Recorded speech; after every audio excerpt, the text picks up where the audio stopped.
রমজান মাসের এক রাতকে 1000 মাসের চেয়েও দামি বানিয়েছেন।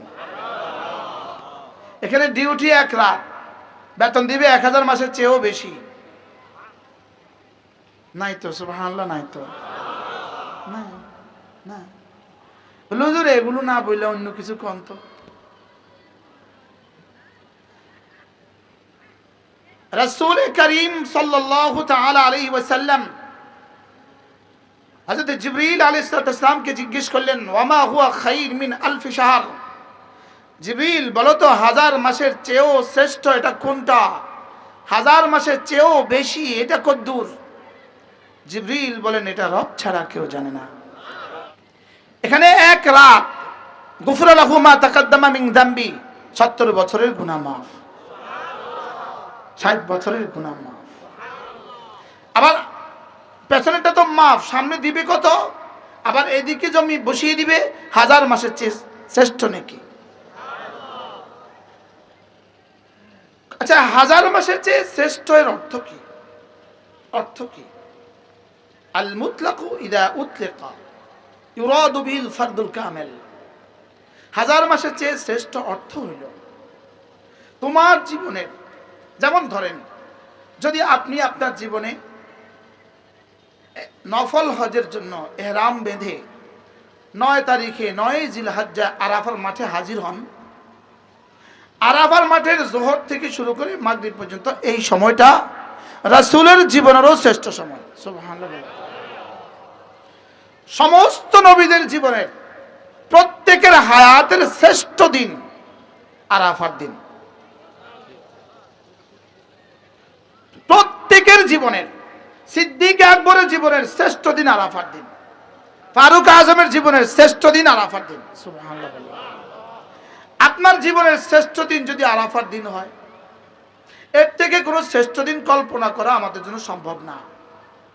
আমার আর আপনার জীবনের শ্রেষ্ঠ দিন যদি হয় আরাফা, ওই আরাফার ময়দানে জোহরের পরে যদি আপনি একটা সেজদা দিয়ে দেন আসর পর্যন্ত, আসরের পরে যদি আরেকটা সেজদা দিয়ে দেন সূর্য ডুবা পর্যন্ত, ওই দিন কিন্তু মাগরিব নাই, সূর্য ডুবা পর্যন্ত।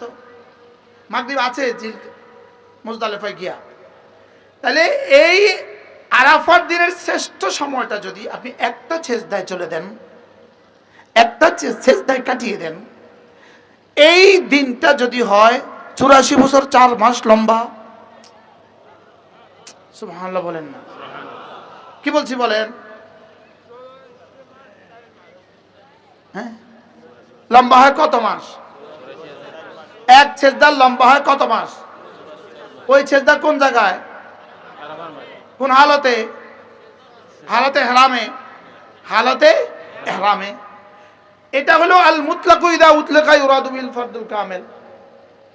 যদি এটা হয় যেই পরিমাণ দিবে লাইলাতুল কদরে খায়রুম মিন আলফি শাহর, লাইলাতুল কদর তার চেয়ে শ্রেষ্ঠ দিবে।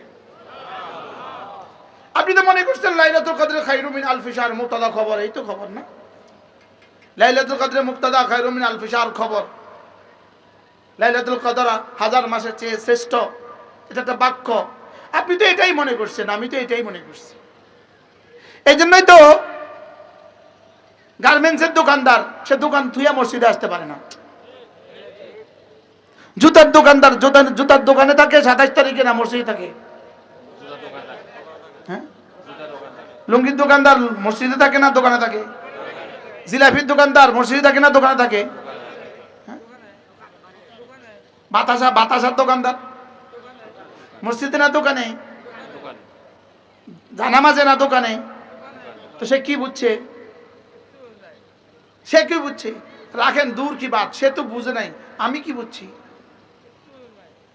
আমিও তো মসজিদে জানামাজে দাঁড়াইতে পারি নাই, আমিও তো এতে কাফে ঢুকতে পারি নাই। আসলে আমরা বুঝছি কিছু, আমাদের আচরণে আর উচ্চারণে মিল নাই। বলেন কি বলছি বলেন? শুধু এক শব্দ লাইলাতুল কদরে খায়রুম মিন আলফি শাহর, এটা প্রতিটা মুমিনকে পাগল করে দেওয়ার কথা ছিল। কি করে দেওয়ার কথা ছিল? হ্যাঁ বলো সবাই। 1000 বছরের চেয়েও, 1000 মাসের চেয়েও, 1000 বছর নয়, কারোর জন্য 1000 লাখের চেয়েও শ্রেষ্ঠ, লাখ বছরের চেয়েও শ্রেষ্ঠ, কারোর জন্য কোটি বছরের চেয়েও শ্রেষ্ঠ। সুবহানাল্লাহ। এটা খাইর ইসমে তাফজিলের সিগা, এটা কদ্দুর রব ছাড়া কেউ জানে না। সুবহানাল্লাহ বলেন। রব ছাড়া কেউ কি জানে না। লেকিন আপনি কোথায়, আমি কোথায়? আমি কোথায়? কোথায় আপনি? কোথায় আপনি? কোথায় আমি? কোথায় আপনি? কোথায় আমি? কোথায়? যদি এই মুহূর্তে ঘোষণা দেয় আগামীকাল রাত্রে টেকনাফ গিয়া নাফ নদীতে যদি 3টা ডুব দিতে পারো, নাফ নদীতে গিয়ে নাফ নদীতে গিয়ে 3টা ডুব দিতে পারো, তোমার আর ক্যান্সার হবে না। আজকে ফেসবুকে লিখে দেন না আমার এই ঘটনা, এই ঘোষণা, শুধু ফেসবুকের নাম না দিয়ে ঘোষণা দিয়ে দেন, আগামীকাল টেকনাফ নদীতে রাত 3টা বাজে 3টা ডুব দিলে তার আর ক্যান্সার হবে না। দেখেন ক লাখ যায়। আরাম করে ফোন করে বুঝু যাইতেন নি, আমরা দূর বাদ দেন, হুজুর আমরা এই রুমে ফেসবুক শরীফে লিখছে, ইউটিউব শরীফে লিখছে, আমরা এরকমই। আপনারা কি? আমরা এরকমই, আমরা কিছু বুঝেন না। অথচ বন্ধু, তোমার জন্য রব মুস্তাকিল সূরা নাযিল করে দিয়েছে এক রাতের জন্য। সুবহানাল্লাহ বলেন। এক রাতের জন্য যদি আর কোনো শব্দ না থাকতো, শুধু একটা শব্দ থাকতো, লাইলাতুল কদরে খায়রুম মিন আলফি শাহর, যদি শুধু এটা কোরআন হইতো, যে কোরআন বলতো যে তোমাদের জন্য কিছুই করতে হবে না পৃথিবীতে, শুধু একটা রাত, লাইলাতুল কদর খায়রুম মিন আলফি শাহর, কি তাইলো এই জাতি ওই রাতে জিলাপি বেচতো।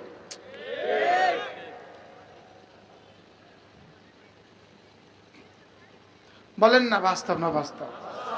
ওই জাতি ওই রাতে মেলা দিত, মেলা মেলা মেলা মেলা দিত।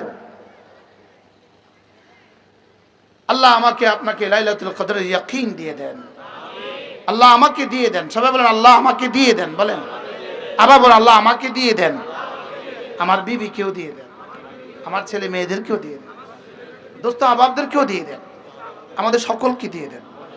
কি দিয়ে দেন? কি? সব প্রার্থীদেরকে দেখেন নেন কে প্রত্যেকে তাহাজ্জুদ পড়ে, প্রত্যেকে ভোর রাতে উঠে যায়, আল্লাহ আল্লাহ দিয়ে দাও, আল্লাহ আল্লাহ দিয়ে দাও, আল্লাহ। একজন তো ঘোষণা দিয়েছে তাহাজ্জুদ পড়ে কেন্দ্রে যাবেন, জীবনে তবুও একবার তাহাজ্জুদ শব্দ বলছে। আল্লাহ নির্বাচনে তার জবান দিয়ে তাহাজ্জুদ শব্দ বাইর করে দিয়েছে। নির্বাচনের পাওয়ার কত! নির্বাচনের জবান দিয়ে কি বাইর করে দিয়েছে বলেন? তাহাজ্জুদ পড়ে সবাই কেন্দ্রে যাবেন। সুবহানাল্লাহ। ওরা যদি এর জন্য পাগল হইতে পারে, আমরা কেন রমজানের জন্য পাগল হইতে পারবো না?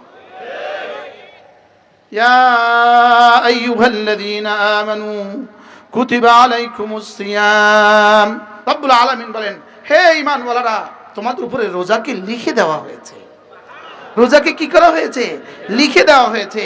আমার পীর মুর্শিদ হযরত মাওলানা সুলতান আহমদ নানুপুরি রহমতুল্লাহ আলাইহি আমার হুজুর বলতেন, ইয়া আইয়ুহাল্লাযীনা আমানু বলে যখনই আমি আওয়াজ শুনি হাফেজে কোরআনের কাছে তিলাওয়াতে কোরআনের সময়, যখনই তারাবিতে ইয়া আইয়ুহাল্লাযীনা আমানু আওয়াজ শুনি, হুজুর বলতেন আমি নামাজের মধ্যেই আমার দিল ও কানকে খাড়া করে দিই, যে এই মুহূর্তে আমার রব আমাকে কিছু বলবেন। আমরা কখনো খাড়া করছিলাম? আমরা বুঝছিলাম যে ইয়া আইয়ুহাল্লাযীনা আমানু বলে আমার রব আমাকে ডেকেছেন, আমার রব আমাকে কি ইয়া আইয়ুহাল্লাযীনা আমানু পড়েন, ইয়া আইয়ুহাল্লাযীনা আমানু, হে ঈমানওয়ালারা, কুতিবা আলাইকুমুস সিয়াম, তোমাদের উপরে রোজাকে লিখে দেওয়া হয়েছে। তোমাদের উপরে রোজাকে কি লিখে দেওয়া হয়েছে? যদি ডিসি সাহেব কোনো গুরুত্বপূর্ণ অর্ডিন্যান্স তার কর্মকর্তা কর্মচারীদের জন্য দিয়ে দেয়, তাহলে এটাকে না লিখিত দেয়। কি দেয়? সাধারণ হলে মুখে বলে দেয়, সাধারণ হলে কি মুখে বলে দেয়, আর গুরুত্বপূর্ণ হলে, বেশি গুরুত্বপূর্ণ হলে কি করে? লিখে দেয়, লিখে নিচে সই করে দেয়। কেমনে? এত দ্বারা জানানো যাচ্ছে যে, এত দ্বারা জানানো যাচ্ছে যে আল্লাহ তাআলাও যেন বলেন, ইয়া আইয়ুহাল্লাযীনা আমানু, হে ঈমানদাররা, কুতিবা লিখে দেওয়া হয়েছে। সুবহানাল্লাহ। তোমাদের উপরে কি করা হয়েছে? লিখে দেওয়া হয়েছে। কি লিখে দিয়েছে? সিয়াম। বলেন সিয়াম। আবার বলেন সিয়াম। সিয়ামকে কি করা হয়েছে? লিখে দেওয়া হয়েছে। তাইলে বোঝা গেছে নোটিশ বোর্ডে যখন নোটিশ টাঙ্গানো হয়, এই অফিসের কোনো কর্মকর্তা আর বাইরে থাকে না, অন্য কোনো অফিসের কর্মকর্তা এখানে আর দাখিল থাকে না। এই স্কুলের কর্মকর্তা, এই স্কুলের হেডমাস্টার যদি নোটিশ করে, এত দ্বারা অত্র স্কুলের সমস্ত ছাত্রছাত্রীকে জানানো যাচ্ছে যে তাহলে কোনো ছাত্রছাত্রী, এই স্কুলের ছাত্রছাত্রী এই নোটিশের বাইরে যাবে না, আর বাইরের কোনো ছাত্রছাত্রী এই নোটিশে ঢুকবে না। তা আল্লাহ তাআলা বলেন ইয়া আইয়ুহাল্লাযীনা আমানু, তাইলেই বোঝা গেছে কোনো বেঈমানের মধ্যে দাখিল নাই আর কোনো মুমিন এর থেকে খারিজ নাই। কি ভাই বোঝা গেছে কিনা বলেন? তাহলে বোঝা গেছে সমস্ত মুমিনদের উপরে রোজা কি। এবার বলেন সহিহ, বলেন সহিহ, বালিগ, মুকিম, বলেন সহিহ, বালিগ, মুকিম। এই তিন শ্রেণী যদি হয়, মোমেন যদি হয় সহি সুস্থ হয়, 2 নম্বর বালেগ যদি হয়, 3 নম্বর মুসাফির যদি না হয়, সহি হয় অসুস্থ না হয়, মুকিম হয় মুসাফির না হয়, বালেগ হয় না বালেগ না হয়, মোমেন হয় কাফের না হয়, এই 4টা মোমেন, সহি, বালেগ, মুকিম, এই 4টা গুণ যদি একসাথে হয় তার উপরে রোজা ফরজ। তাহলে বোঝা গেছে যারা রাখে না তারা এই 4 গুণে গুণী না। কি? তাহলে বোঝা গেছে মুমিন থাকতেই পারে না, বেঈমান রাখতেই পারে না। কি বলছি বলেন, বলেন কি বলছি বলেন? মুমিন কি থাকতেই পারে না, বেঈমান কি? কেন? লিখে দেওয়া হয়েছে। কি দেওয়া হয়েছে বলেন? লিখে দেওয়া হয়েছে। সাহাবায়ে কেরাম রাদিয়াল্লাহু আনহুম আজমাইন এই এলান যখন শুনলেন, সঙ্গে সঙ্গে যেন নিজেরা বলে উঠলেন কিভাবে সম্ভব। তারা বুঝে গেছে সিয়াম মানে ইমসাক, সিয়াম মানে খাবার ছেড়ে দেওয়া, সিয়াম মানে পানীয় ছেড়ে দেওয়া, সিয়াম মানে বিবি ছেড়ে দেওয়া, হালাল বিবি ছেড়ে দেওয়া। তাহলে হালাল সব ছেড়ে দিব, এটা আবার কিভাবে সম্ভব? তো আল্লাহ তাআলা বললেন কামা কুতিবা আলাল্লাযীনা মিন ক্বাবলিকুম, তোমাদের আগে ওয়ালাদের উপরে যেভাবে লেখা হয়েছে তাদের যেমন কোনো অসুবিধা হয়নি, তোমাদেরও তেমন কোনো অসুবিধা হবে না। নজিরের দ্বারা, উদাহরণের দ্বারা ব্যাপারটা সহজ হয়ে যায়, এজন্য সহজ হয়ে গেছে, সহজ। এবার যেন সাহাবায়ে কেরাম জিজ্ঞেস করলেন আল্লাহ আমাদের উপরে রোজাকে লিখে দিয়েছেন, যেমনটি আগে ওয়ালাদের উপর লেখা হয়েছে, তারা যেমন রাখতে পেরেছে আমরাও রাখতে পারবো, তবে দিবেন কি? তা আল্লাহ তাআলা বলেন লাআল্লাকুম তাত্তাকুন, কথা দিলাম রোজা মানে সমস্ত হালাল ছেড়ে দেওয়া, হালাল খাবার ছেড়ে দেওয়া, হালাল পানীয় ছেড়ে দেওয়া, হালাল স্ত্রী ছেড়ে দেওয়া। এই 3টা হালাল যদি তুমি আমার জন্য রোজার নামে ছাড়তে পারো, লাআল্লাকুম তাত্তাকুন, যত হারাম আছে বাকি জিন্দেগি সমস্ত হারাম থেকে আমি তোমাকে বাঁচাবার যোগ্যতা দিয়ে দেব।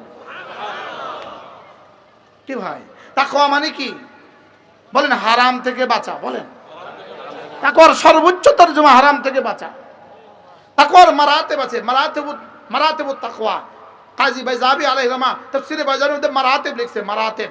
তাকওয়ার মারাতেব আছে, হুদাল লিল মুত্তাকিন, তাকওয়ার মারাতেব আছে। তাকওয়ার একটা মর্তবা হলো শিরিক থেকে বাঁচা, এটাও তাকওয়া। কুফরি থেকে বাঁচা, এটাও তাকওয়া। এটাও কুফরি থেকে বাঁচা, এটাও তাকওয়া। গুনাহ থেকে বাঁচা, এটাও তাকওয়া। কাবায়ের থেকে বাঁচা, এটাও তাকওয়া। তা আল্লাহ তাআলা বলেন তুমি যদি আমার জন্য রমজানের দিনের বেলা হালালগুলো ছেড়ে দিতে পারো, যাও কথা দিলাম রমজানের দিন আর রাত সহ বাকি 11 মাস, বাকি জীবন আমি তোমাকে তাকওয়ার দৌলত দিয়ে দিয়ে সমস্ত গুনাহ থেকে তোমাকে বাঁচাবার যোগ্যতা দিয়ে দেব। কি ভাই বলেন রোজার পুরস্কার কি? সবাই বলেন তাকওয়া। বলেন আবার বলেন, সবাই বলেন আরো জোরে, এক আওয়াজ। হ্যাঁ এই শব্দগুলো আমরা ভুলে গেছি, তো এগুলো তো আমরা ভুলে গেছি, এগুলো আমরা ভুলে গেছি। হাজারো শব্দ আমরা ভুলে গেছি। ইহসান শব্দ আমরা ভুলে গেছি, সিফাতে ইহসান আমরা ভুলে গেছি, সিফাতে ইখলাস আমরা ভুলে গেছি। শব্দগুলোই আমাদের আর মনে নাই এখন। বাস্তব না বাস্তব? বলেন বলেন তাকওয়া। মোবাইলে আমাদেরকে সব ভুলাইয়া দিছে, মোবাইল আমাদেরকে সব কি করছে? মোবাইল আমাদেরকে সব ভুলাইয়া দিছে। তাহলে আল্লাহ তাআলা বলেন লাআল্লাকুম তাত্তাকুন, তো কথা দিলাম তুমি যদি রোজার হক আদায় করো আমি তোমাকে তাকওয়া দেওয়ার হক আদায় করব। লাআল্লাকুম তাত্তাকুন, তোমাকে মুত্তাকি বানিয়ে দিব, তুমি মুত্তাকি হয়ে যাবা। সাহাবায়ে কেরাম এই অভিনব এই লোভনীয় অফার শুনে যেন এবার নিজের দিল থেকে বলতে শুরু করলেন তাহলে এত বড় পুরস্কার দিবেন, তাকওয়ার পুরস্কার দিবেন, তাহলে কতদিন রাখবো? এবার আল্লাহ তাআলা বলেন আইয়ামান মাদুদাত, অল্প কটা দিন। সুবহানাল্লাহ, কয় দিন? আশ্চর্য কথা। এখানে যদি বলতেন শাহরান ওয়াহিদা, 1 মাস, প্রত্যেকে ঘাবড়ায় যেত কিভাবে সম্ভব? 1 মাস আবার রোজা রাখে কেমনে? 1 মাস আবার না খায়া থাকে কেমনে? কিন্তু আল্লাহ তাআলা আকরাবিলাল ফাহাম করার জন্য, মুনাসাবাত পয়দার জন্য, যেন ঘাবড়িয়ে না যায়, সহজ করার জন্য আল্লাহ তাআলা বলেন আইয়ামান মাদুদাত, অল্প কয়টা দিন। সুবহানাল্লাহ। এবার 365 থেকে 30 দিন, অল্প না বেশি? অল্প। অল্প না বেশি? কি পরিমাণ অল্প? সাহাবায়ে কেরাম এবার খুশি হয়ে গেছেন, বাহ বাহ বাহ, অল্প না, অসুবিধা কি? অল্প কটা দিন রাখবো, অসুবিধা কি? কিন্তু একটা প্রশ্ন তো দাঁড়ায়, যদি কেউ অসুস্থ থাকে কি করবে? যদি কেউ অসুস্থ থাকে কি করবে? যদি কেউ সফরে চলে যায় তাহলে কি করবে? আল্লাহ তাআলা বলেন, সঙ্গে সঙ্গে বলেন ফামান কানা মিনকুম মারিদান আও আলা সাফারিন ফাইদ্দাতুম মিন আইয়ামিন উখার। যদি কেউ অসুস্থ হয় অথবা যদি কেউ সফরে থাকে, ঘাবড়াবার কিছু নাই, তুমি অন্য জীবনে যখন পারো তখন রেখে দিবে। আচ্ছা, যদি বলতো শাওয়াল মাসের একবার তো কি অবস্থা হইতো? যদি বলতো রজবের একবার তো কি অবস্থা হইতো? তা আল্লাহ পাক বলেন না না, যদি বলতো আগামী বছর একবার তো কি অবস্থা হইতো? কঠিন হয়ে যেত। এই জন্য আল্লাহ তাআলা বলেন না, যাও, কথা দিলাম, জীবনে যখন পারো তখন রেখে দিও। আচ্ছা, এবার আরেকজনের প্রশ্ন ছুড়ে দিল, আচ্ছা একজন এতটা বেশি বুড়ো, এত বেশি বুড়ো, 90 বছরের বুড়ো, উনি রাখবেন কিভাবে? তা আল্লাহ তাআলা বলেন না, ঘাবড়াবার কোনো কারণ নেই। ওয়ালাল্লাযীনা ইউতীকুনাহু ফিদিয়াতুন তাআমু মিসকিন। যদি এমন বড় বার্ধক্যে কেউ পৌঁছে যায়, সে রোজা রাখতে আর জীবনে কখনোই পারবে না, সে এক মিসকিনকে একটা ফিদিয়া দিয়ে দিলেই হবে। শেষ। কি সুন্দর! সুবহানাল্লাহ। ইসলাম কি শুধু রোজাটাই সুন্দর না সব সুন্দর? সব সুন্দর। জোরে বলেন, শুধু রোজাটাই সুন্দর না সব সুন্দর? এই জন্য আমরাও এদেশে ইসলামই চাই। ইসলাম হলে ইনসাফ হয়েই যাবে। বুঝেন নাই কথা? কি বলছি বলেন তো, একটু শব্দ বলেন।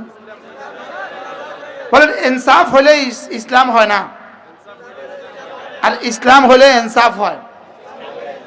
সুবহানাল্লাহ বলেন। আবার বুঝে বলেন, কি বলছি? কি বুঝাইতে পারছি?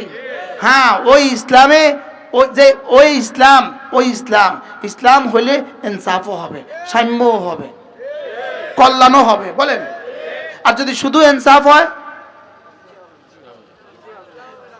ইসলামও হবে না, কিছু হবে না। এই জন্য আমরা ইসলাম চাই। বলেন ইসলাম চাই। আবার বলেন ইসলাম চাই। ইসলাম যা যা দিছে সব কল্যাণ, ইসলাম যা যা দিছে সব ইনসাফ। এই যে রোজা, এটাও ইনসাফ। সুবহানাল্লাহ। এই যে নামাজ, এটাও ইনসাফ। যেমন ধরেন ফজরের নামাজ, যে জালেম ফজর পড়ে না, এই জালেম ঘুমাইছে রাত 10টায়। যে জালেম ফজর পড়ে না, ঘুমাইছে রাত 10টায়, এখন উঠবে কয়টায়? হ্যাঁ, এই জালেম উঠবে কয়টা জানা নাই। যে ফজরের নামাজে উঠে না, এই জালেমদের উঠার টাইম টেবিল নাই। হযরত মাওলানা হাবিবুল্লাহ মিসবাহ রাহমাহুল্লাহ একবার আলামিন সংস্থার বয়ানে বলছিলেন, যারা ফজর পড়ে না এরা ঘুম থেকে উঠে কয়টায়? হুজুর বলেন যে এদের ঘুম থেকে উঠার টাইম টেবিল নাই। হুজুর বলেন যে যেমন গরুর ঘুম থেকে উঠার টাইম টেবিল নাই। তাহলে ফজর না পড়লে এটা গরু হয়, এটা আর মানুষ থাকে না। কষ্ট হয়ে গেছে? বলেন ফজর না পড়লে এটা কি হয়? বলেন। আবার বলেন গরু। গরু কি লিগা? হুজুর বলেন যে গরু দুই প্রয়োজনে ঘুম থেকে উঠে, আউটের প্রয়োজনে আর ইনের প্রয়োজনে, খাবারের প্রয়োজনে আর বাথরুমের প্রয়োজনে। এই দুইটা দরকার ছাড়া গরু জীবনেও ঘুম থেকে উঠে না। ছাগলের দুই প্রয়োজনে ঘুম থেকে উঠে, মুরগির দুই প্রয়োজনে ঘুম থেকে উঠে, হাঁসের দুই প্রয়োজনে ঘুম থেকে উঠে, বিড়ালের দুই প্রয়োজনে ঘুম থেকে উঠে, বেনামাজি আর বেরোজগারি শুয়োরের দুই প্রয়োজনে ঘুম থেকে উঠে। কয় প্রয়োজনে ঘুম থেকে উঠে? কি কি? খাওয়ার, খানার, পায়খানা। কয় প্রয়োজনে উঠে? দুই প্রয়োজনে ঘুম থেকে উঠে, খানার প্রয়োজনে। আর গরু আবার এটা ভদ্র আছে, জীবনে কখনো শুয়ে শুয়ে পেশাব করে না। গরু ভদ্র আছে। এই জন্য হাবিবুল্লাহ মেজর বলতেন, যারা দাঁড়িয়ে পেশাব করে এরা আর বলদ এজ ইকুয়াল, বরাবর, সাওয়া সাওয়া। কিছু মানুষ আছেন এরকম, বলেন না? আছে। বহরহাল ইনসাফ মানেই ইসলাম নয়, ইসলাম মানেই ইনসাফ। বুঝাতে পারছি না? আবার বলেন, বুঝে কন জওয়ানরা, জওয়ান উলামা ইকরাম বলেন, ইসলাম মানে কি? ইনসাফ মানে কি নয়? আমেরিকার বাজারে, আদালতে ইনসাফ আছে না নাই? ইসলাম আছে। এখন আমরা কোনটা চাই? আমরা ইসলাম চাই না ইনসাফ চাই? হ্যাঁ, আমরা ইসলাম চাই, ইসলামের মাধ্যমেই ইনসাফ চাই, আমরা কল্যাণ চাই, ইসলামের মাধ্যমেই কল্যাণ চাই, আমরা সাম্য চাই, ইসলামের মাধ্যমেই সাম্য চাই, আমরা শান্তি চাই, ইসলামের মাধ্যমেই শান্তি চাই। মনে থাকবে ইনশাআল্লাহ। তাহলে নামাজ এটা ইনসাফ না ইসলাম, রোজা এটা ইনসাফ না ইসলাম, কি ভাই? কিন্তু ইনসাফের ভিতরে কিন্তু নামাজ নাই। আর আমাদের নামাজের মধ্যে কি আছে? আল্লাহ আমাদেরকে বুঝা মানা সহজ করে দেন, সকলে বলেন আমিন। রমজান, এবার সাহাবায়ে কেরাম আশ্চর্য হয়ে বললেন, আল্লাহ তাহলে অল্প কয়দিন রাখলেই হবে, অল্প কয়দিন রাখলেই হবে, তবে কবে রাখতাম, কবে রাখতাম? এবার আল্লাহ তাআলা বলেন শাহরুর রমাদান, কবে রাখবা? রমজান মাসে। সুবহানাল্লাহ বলেন। যদি রে ভাই রমজান মাস না বলতো তাহলে এদেশের সব ভান্ডারীরা বলতো রবিউল আউয়াল মাসে, শিয়ারা কইতো মুহররম মাসে, শিয়ারা কইতো কোন মাসে? কি পরিমাণ ঝগড়া না হইতো, শুধু এই নিয়ে বলতো কাফের কাফের কাফের, বলতো কি বলতো না বলেন? আল্লাহ তাআলা বলেন না, এত ঝগড়ার কিছু নাই, আমি ঠিক করে দিচ্ছি। শাহরুর রমাদান পড়েন, শাহরুর রমাদান, রমজান মাস, শাহরুর রমাদান। যদি একটা শব্দ নাজিল হতো শাহরুর রমাদান, আর কোন শব্দ নাজিল না হতো, তো রমজানের মর্যাদার জন্য যথেষ্ট ছিল। কারণ আর কোন মাসের নাম আল্লাহ তাআলা পুরা কোরআনে আনেন নাই। আর কোন মাসের নাম কি পুরা কোরআনে আর নেন নাই, একটা মাসের নাম নিয়েছেন, মাসের নামটা কি? তো যদি এই শব্দই নাজিল হইতো রমজানের মর্যাদার জন্য যথেষ্ট হইতো। তা আল্লাহ তাআলা বলেন কবে রাখবা? অল্প কটা দিন, মুনাসাবাত তো হয়ে গেছে, এবার নির্ধারিত করে দিলেন শাহরুর রমাদান, রমজান মাস। এবার যেন সাহাবায়ে কেরাম মনে একটা প্রশ্ন, তাহলে রমজান মাসে কেন দিলেন? শাওয়ালে দিলেন না কেন? শাবানে দিলেন না কেন? জিলকাদা দিলেন না কেন? যে মাসেই দিত ওই মাসেতেই প্রশ্ন হইতো, এই মাসে দিলেন কেন, ওই মাসে দিলেন না কেন? আল্লাহ তাআলা নিজেই বললেন উনজিলা ফীহিল কুরআন, রমজান মাসে কেন দিয়েছি জানো? আমি রমজানে কোরআন দিয়েছি, এই জন্য রমজানে রোজা দিয়েছি। কি হয়?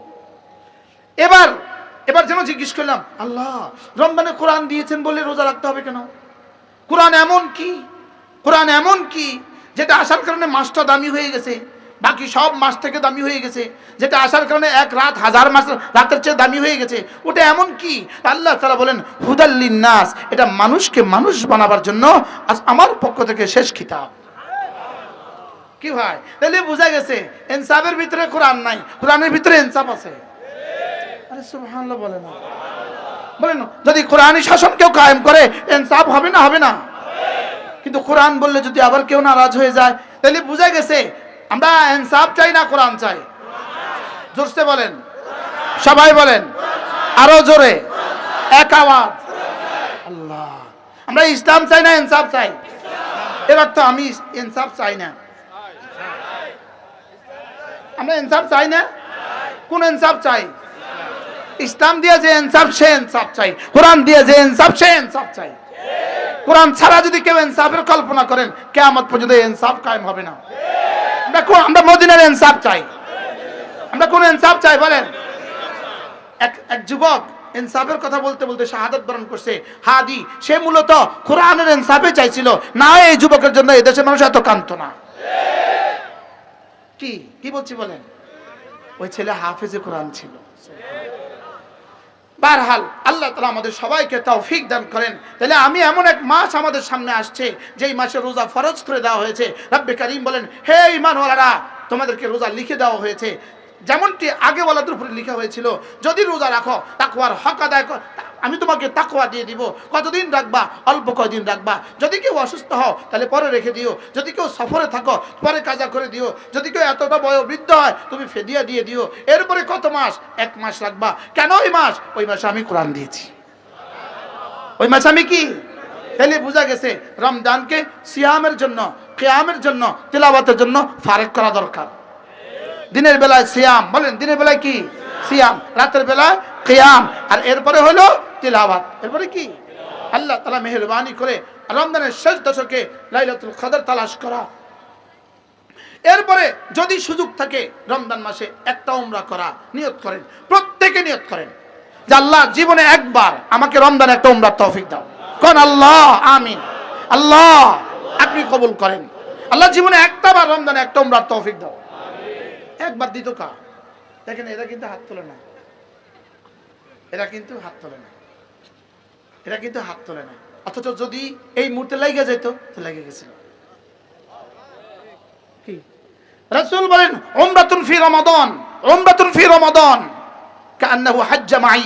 রাসূল বলেন, কেউ যদি রমজানে একটা উমরা করে সেজন্য আমি নবীর সাথে হজ করব। কি ভাই, এরপরে আল্লাহর নবী বলেন, কেউ যদি একদিনের ইতিকাফ করে, একদিন, মূলত একদিনের ইতিকাফ নাই, একদিনের ইতিকাফ নফল, আর 10 দিনের ইতিকাফ সুন্নতে মুআক্কাদা। আল্লাহর নবী বলেন, একদিন যে কেউ যদি ঈমানের সাথে ইহতিসাবের সাথে ইতিকাফ করে, জাহান্নামকে আল্লাহ তাআলা 3 খন্দক দূরে সরায় দিবেন। চলেন নিয়ত করি রমজানের শেষ দশকে ইতিকাফ করব, বলেন ইনশাআল্লাহ। যাদের কোনো ব্যস্ততা নাই তারা ইতিকাফের নিয়ত করেন, করেন ইনশাআল্লাহ, করেন ইনশাআল্লাহ। আল্লাহ তৌফিক দান করেন, আল্লাহ আমাদের সকলকে কবুল করেন, আল্লাহ আমাদেরকে তিলাওয়াতের হক আদায়ের তৌফিক দান করেন। যারা পারেন, গায়রে হাফেজ যারা আছি, উলামা ইকরাম যারা আমরা কোরআন শরীফ পড়তে পারি, নিয়ত করেন এই রমজানে 3 খতম কোরআন শরীফ বই পড়বেন, বলেন ইনশাআল্লাহ, বলেন ইনশাআল্লাহ। এরপরে আল্লাহ রাসূলকে সাহাবায়ে কেরাম জিজ্ঞেস করলেন, ওমা আফদালুস সিয়াম ইয়া রাসূলুল্লাহ, কোন রোজা সবচেয়ে বেশি দামি? রাসূল বলেন, আকতারুহু যিকরান লিল্লাহি আযজা ওয়া জাল, যেই রোজাতে জিকির যত বেশি হয় এই রোজা তত দামি হয়। আমরা তো মনে করি যে রোজাতে ইফতার খানা যত বেশি হয় ওই রোজা তত দামি হয়। কি আমরা মনে করছি যে রোজাতে ইফতারের আইটেম যত বেশি হয় ওই রোজা তত দামি হয়? না, আইটেম দিয়ে রোজা দামি হয় না। রোজা দামি হয় তেলাওয়াত দিয়া, রোজা দামি হয় জিকির দিয়া, রোজা দামি হয় গুনাহ থেকে বাঁচা দ্বারা। হ্যাঁ, তুমি যদি হালাল ছেড়ে দিতে পারলে, হালাল খাবার ছেড়ে দিতে পারলে, হালাল পানীয় ছেড়ে দিতে পারলে, হালাল স্ত্রী ছেড়ে দিতে পারলে, বাহ বাহ বাহ বাহ বাহ বাহ। যেখানে হালাল ছেড়ে দিতে হয় সেখানে হারাম কত জোরে ছাড়তে হবে, আরে সুবহানাল্লাহ বলেন। যেখানে হালাল ছাড়তে হয় সেখানে হারাম ছাড়তে হবে কিনা? রমজানে হারামগুলো 2 কারণে হারাম। একটা হলো হারাম হরমতের কারণে হারাম, আরেকটা হলো হারাম রমজানের কারণে হারাম। রমজানে হারাম হলো 2 কারণে হারাম। হারাম হল মনে বুঝেন না? আর যদি হজে যেতে পারেন, হজে যাওয়ার পরে 3 কারণে গুনাহ হারাম, 3 কারণে গুনাহ হারাম। 1 নম্বরে হারাম হারামের কারণে হারাম, 2 নম্বর হারাম হারামের কারণে, হারাম শরীফের কারণে হারাম, 3 নম্বরে তুমি যে হারাম করছো এজন্য হারাম। কি হয়? আল্লাহ আমাদের সকলকে তৌফিক দান করেন, আল্লাহ এই মজলিসটাকে কবুল করেন। আমি এখানে আরো আগে আসছিলাম, হ্যাঁ অনেক আগে আসছি, অনেক আগে, মনে হয় 2010 সালে বা 7-8 সালে অনেকবার আসা হয়েছে। আল্লাহ তাআলা যেন এই মজলিসকে কবুল করেন। 29 বছরের আজকের এই মাহফিলকে আল্লাহ তাআলা 36তম এই মাহফিলকে আল্লাহ তাআলা কবুল করেন। কোরআনে কারীমের নূর দিয়ে আল্লাহ আমাদেরকে আলোকিত করে দেন। প্রত্যেকে নিয়ত করেন আপনি আপনার সন্তানকে কোরআনে কারীম শিখাবেন, বলেন ইনশাআল্লাহ, বলেন ইনশাআল্লাহ, আবার বলেন ইনশাআল্লাহ। আল্লাহ আমাদের সকলকে তৌফিক দান করেন।